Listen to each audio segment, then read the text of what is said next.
acid is the end product of anaerobic energy. Saan galing si lactic acid? Saan galing? Lactose yun. Lactic acid. So yun, ganito yung mechanism niya para mag-produce si lactic acid.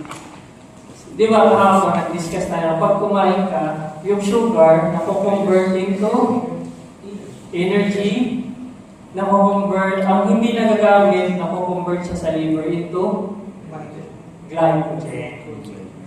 So yun, pag na-store na siya sa liver, yung glycogen, mag-under mo siya ng glycogenolysis and it will be converted into glucose. Okay. Si glucose ngayon will be converted into pyruvate by an enzyme. Tapos si pyruvate, through process, makukonvert na siya into lactate. Doon na si lactic acid mapuproduce. So yun yung ano niya. So si lactic acid comes from the glycogen, from the liver. Take note.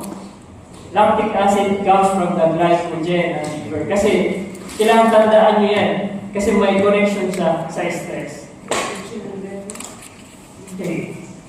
Ngayon, once blood is removed, this can no longer happen accumulates in the lymph tissue. So once na namatay stop na yung pag-produce ng glycogen pag namatay na si ayo. Okay?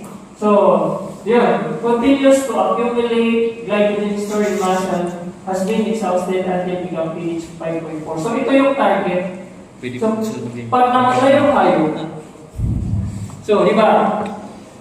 From glycogen, makakonvert into lactic acid.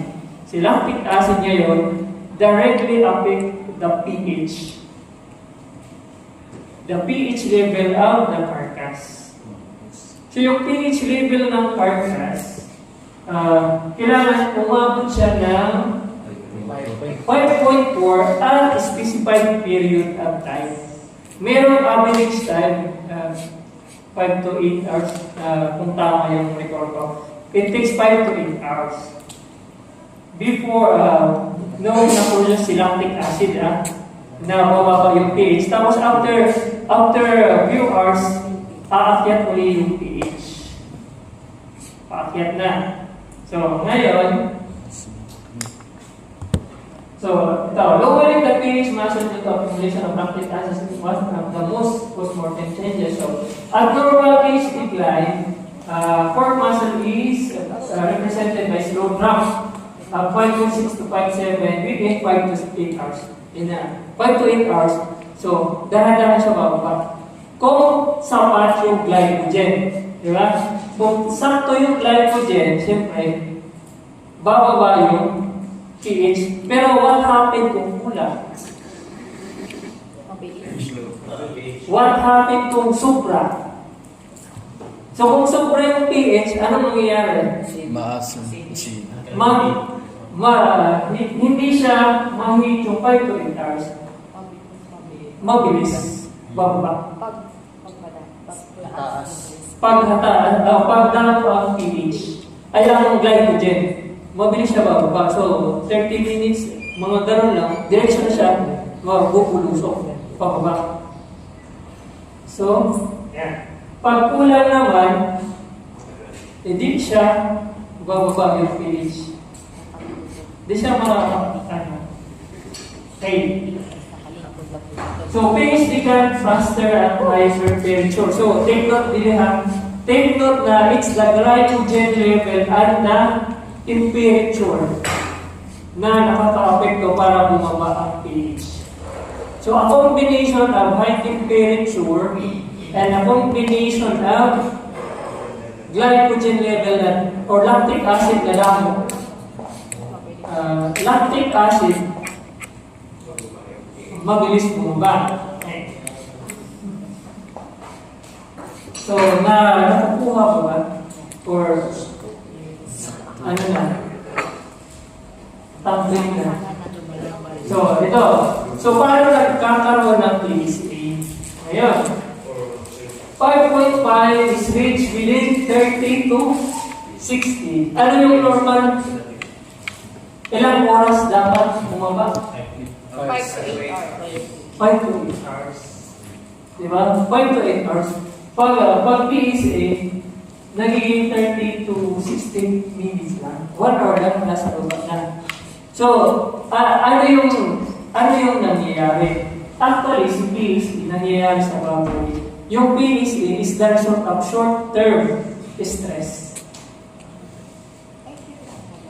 Short-term stress. Imagine ito, ano yung connection ni glycogen kay stress?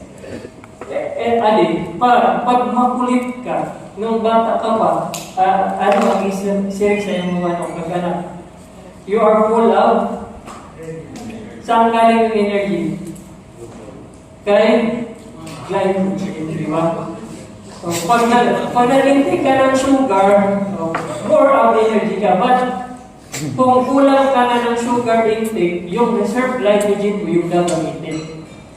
So, di ba? So, the more na madami na glycogen ang ginagamit, more na lactic acid ang napoproduce.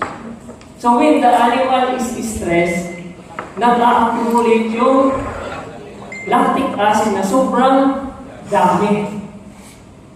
So, yun, pag madami, tapos yung pag kinatay, remember yung blood is thermoregulatory. Thermoregulatory function. So, pag lumabas yung dugo, biglang iinit yung katawan ng hayop. So, another init plus scalding plus singeing. So, sobrang init, tapos stress yung baboy, sobrang taas.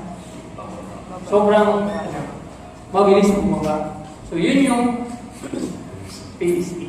Basta sobrang taas ng lactic acid, tapos sobrang taas ng temperature, baba siya. So, ano yung epekto niyan? Actually, nasa dulo pa. Yung ano niyan, ay ito. Lead to protein restoration at membrane leakage. Pag mayroong PSA, pag biglang bumaba, nagkakaroon ng membrane leakage, ilang percent yung body natin ng tubig? 75. Usually average is 75 70 yung sa akin. 70 to 75. But there are 60 to 80.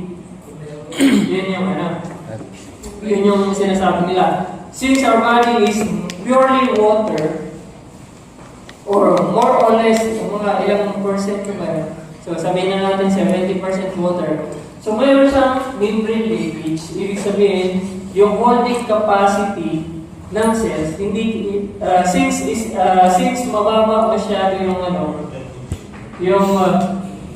pH, yung holding capacity ng cells, hindi niya kaya ikulong yung tubig. So ngayon, yun na yung dahilan kung bakit tumatagas yung tubig. Yun yung rason. So, yung nahuhulog na yun na tubig, akala mo tubig, but that is, ano yan? Myoglobin. Diba? Yung myoglobin is the coloring pigment. So, sige ang hulog ng myoglobin. So, yeah, yun.